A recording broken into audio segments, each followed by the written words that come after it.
கோட்டையூரைச் சேர்ந்தவர் அழகு பாண்டி. இவர் கோயம்புத்தூர் தனியார் கம்பெனில வேலை பார்த்தபோது லலிதா என்ற பெண்ணை பார்த்து காதல்ல விழுந்திருக்கிறாரு. லலிதாவும் பச்சை கொடி காட்ட 2 வருஷமா லவ் பேர்ட்ஸா பறந்திருக்கிறாங்க.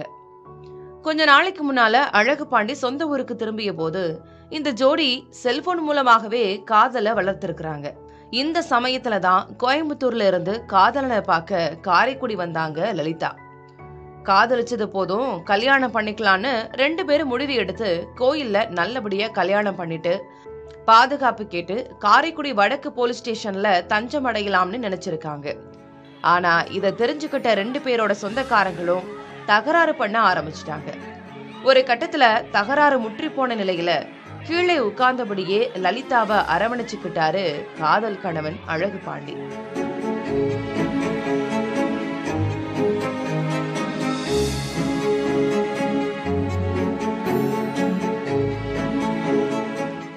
இத பார்த்த போலீஸ்காரங்க அவங்கள பாதுகாப்பா ஸ்டேஷனுக்கு கூட்டிட்டு போய் பேச்சுவார்த்தை நடத்தினாங்க.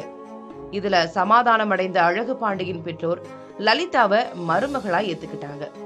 ஒரு வழியா பிரச்சனை முடிஞ்சிட்டுன்னு நிம்மதியா பெருமூச்சு விட்ட போலீஸ் காதல் ஜோடிய பத்திரமா அவங்க கூட அனுப்பி வச்சு இந்த காதலுக்கு ஹாப்பி எண்டிங் கொடுத்தது பலருக்கு சந்தோஷத்தை ஏற்படுத்தியிருக்கு.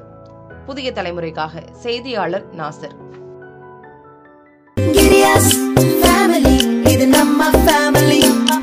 அன்புள்ள கிரியஸ்